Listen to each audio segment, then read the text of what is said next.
যারা ছাত্রছাত্রী আছে তাদের আমি এখন নিজের সন্তানের মতো মনে করছি, এবং যারা বয়স্ক আছে তাদের আমার পরিবারের সদস্য মনে করছি। এই এত লোক আজ আমার পাশে এসে দাঁড়িয়েছে এবং আমার মেয়ের এই যে অপরাধ, জঘন্য অপরাধ কার্যকর করা হয়েছে, তার জন্য যে সুবিচার চাচ্ছেন, তার জন্য আমি মনে অনেক সাহস পেয়েছি। আজকে আমার মনের অনেক প্রশ্ন লোকের মাঝে বলতে সাহস পাচ্ছি। আপনারা আপনাদের বা তোমাদের যারা আমার সঙ্গে আছো তাদের কাছে আমার একটাই অনুরোধ, আমি যতদিন বিচারটা, আমার মেয়ে যতদিন বিচারটা না পায় ততদিন তোমরা আমার সঙ্গে থাকবে।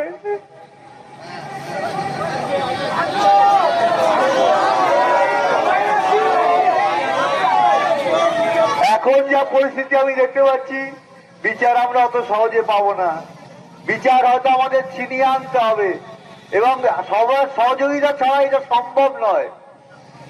আশা করি সবাই আমাকে সহযোগিতা করবে এবং আশ্বাস দিচ্ছেন, সেই জন্যই আমি মনের জোর পাচ্ছি এবং আজকে সব কথা বলার সাহসও পাচ্ছি। এই জন্য সবাইকে ধন্যবাদ দিয়ে ছোট করব না। আমরা, আমার মেয়ে চলে গেছে, আজকে খুবই শোকাহত। সত্যি একটা কথা বলতে গেলে মেয়ের সম্বন্ধে খুবই কষ্ট হচ্ছে। অনেক কষ্ট করে মেয়েটা আজকে এখানে এসেছিল এবং আমরাও এখানে মেয়েটাকে তো নিয়ে আসার জন্য যেটুকু পারি চেষ্টা করেছিলাম, কিন্তু একটা রাত্রে আরজি করে দুষ্কৃতীরা আমার মেয়েটার জীবনটা নষ্ট করে দিয়ে আমাদের ফ্যামিলিটা, পুরো পরিবারটাকে শেষ করে দিয়েছে। আজকে আপনারা পাশে দাঁড়িয়েছেন বলে একটা মনের শান্তি যে জাস্টিস আমরা পাবোই হয়তো। আমি কি বলবো, আমি ভাষাই হারিয়ে ফেলেছি। আমার মেয়েটা ছোট থাকতেই, মানে খুব ছোট যখন, তখন থেকেই ওর ডাক্তার হওয়ার স্বপ্ন ছিল যে আমি ডাক্তার হব মা, অনেক লোকের সেবা করব। আর সেই সেবা করতে এসেই আমার মেয়েটা আরজি করে বলিদান হয়ে গেছে।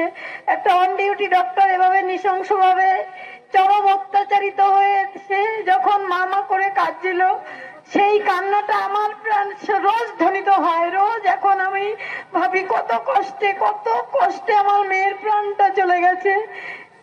তবে এই যে সবাই আমার পাশে দাঁড়িয়েছেন, এই দেশে বিদেশে এই যে একটা সোচ্চার উঠেছে, বিচার চাই, এটা আমাদের সব থেকে বড় বল। এই ছাড়া আর কোনো, মানে সরকার যেভাবে আমাদের, মানে পুলিশ প্রশাসন প্রথম থেকে আমাদের সব সময় অসহযোগিতা করেছে, তারা যদি একটু সহযোগিতা করত তাহলে হয়তো একটু হলেও আশা ভালো দেখতে পেতাম। একটা এত বড় ক্রাইম হওয়ার পরেও পুলিশ, এটা পুরো পুলিশ প্রশাসন থেকে সেটা ধামাচাপা দেওয়ার চেষ্টা হয়েছে প্রথম থেকেই যাতে সব প্রমাণ লোপাট করার চেষ্টা হয়েছে আমাদের।